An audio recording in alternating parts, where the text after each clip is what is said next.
सवाल आपसे है मेरा, वे लोग जो दुनिया के विभिन्न पदों पर शीर्ष पर बैठे हैं, क्या वो पैदाइशी बुद्धिमान थे, पैदाइशी सफल थे? हां जी, नहीं सर, पैदाइशी सफल नहीं थे।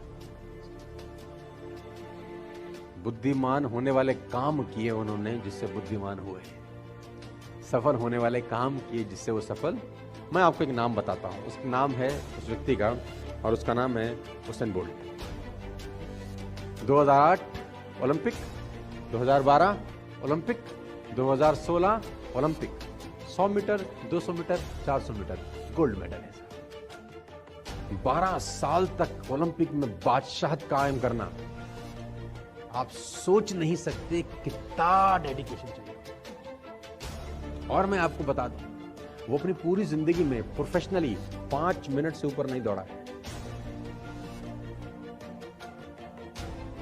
100 मीटर का रेस 9 सेकंड का होता है, 3 बार दौड़ा होगा तो 30 सेकंड। 200 मीटर का रेस 18-19 सेकंड का होता है, 3 बार दौड़ा होगा तो 1 मिनट।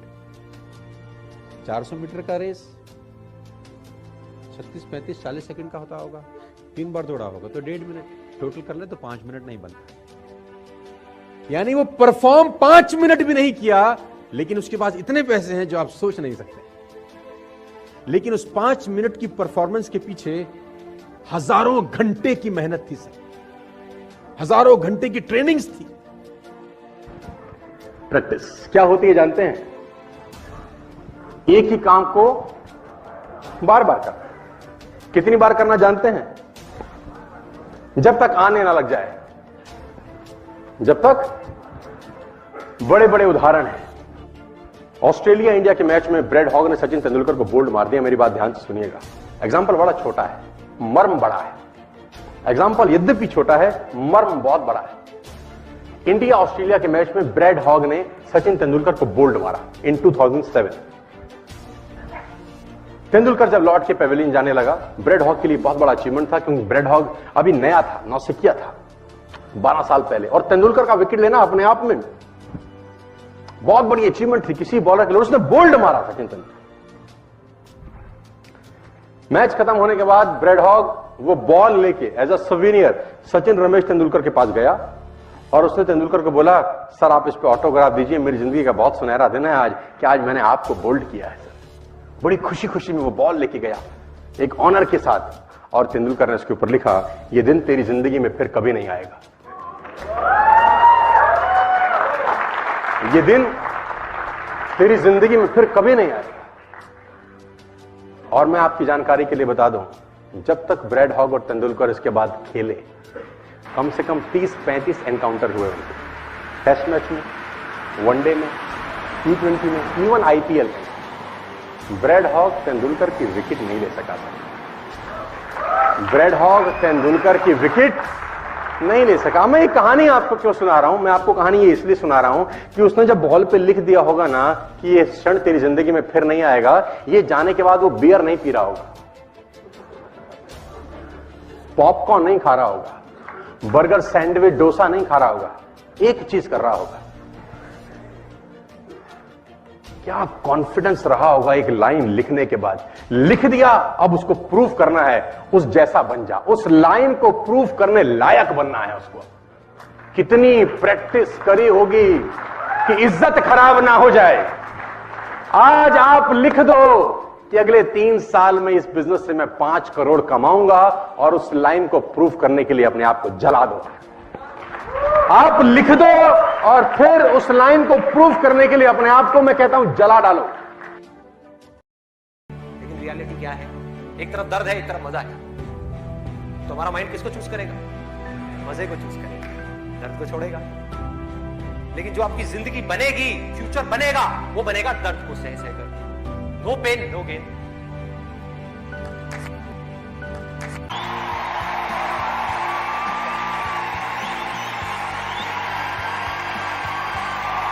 मैं जब देखता हूँ ना लोगों को मंदिरों में, मस्जिद में, गुरुद्वारे में या चर्च में, कहीं पर भी, पता है लोग क्या मांग रहे हैं? कि हे भगवान, हमारी जिंदगी में सुख शांति बनी रहे, हमारी जिंदगी में कोई प्रॉब्लम्स ना आए, हमारा अच्छा टाइम चलता रहे, बुरा टाइम कभी ना आए,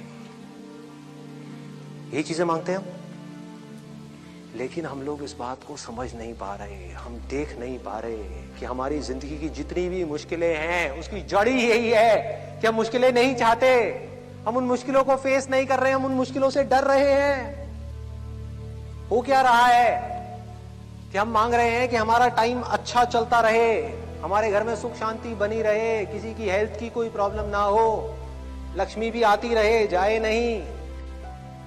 यही सब चीजें हो रही हैं कि सब कुछ ठीक ठाक रहे।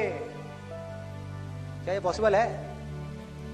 पिछले हजारों सालों में, लाखों सालों में, करोड़ों सालों में मुझे एक भी इंसान ऐसा दिखा दो जिसकी जिंदगी में सुख तो आए हों लेकिन दुख ना आया, जिसको हेल्थ से रिलेटेड कोई प्रॉब्लम्स ना आई, जिसका टाइम हमेशा अच्छा ही चला हो, जिसका टाइम कभी खराब ना आया, जो पैदा तो हुआ हो लेकिन कभी मरा ना हो, या उसके घर में कोई ना मरा हो। है कोई एक भी ऐसा इंसान? तो ये क्या है? ये थिंकिंग रियलिटी से बिल्कुल अलग है। ये बिल्कुल ऐसा है जैसा कि आप भगवान के सामने जाकर के मांग रहे हो, हे भगवान मुझे दिन अच्छा लगता है, रात ना हो। दिन तो रहे लेकिन रात ना रहे, सुख तो हो दुख ना हो, ये मांग रहे हैं। पॉसिबल है? अपने ध्यान को बार बार कहीं और लेकर के जाओगे, डिस्ट्रैक्शंस की वजह से आप डिस्ट्रैक्ट नहीं होगे, खुद आप अपने माइंड को डिस्ट्रैक्ट करोगे ताकि उस टॉर्चर को सहना ना पड़े, उस मेंटल पेन को सहना ना पड़े, वो ना करना पड़े जो हम नहीं करना चाहते, जो हमारा मन नहीं है। लेकिन रियलिटी क्या है? एक तरफ दर्द है, एक तरफ मजा है। तो हमारा माइंड किसको चूज करेगा? मजे को चूज करेगा, दर्द को छोड़ेगा। लेकिन जो आपकी जिंदगी बनेगी, फ्यूचर बनेगा, वो बनेगा दर्द को सह सह कर। No pain no gain.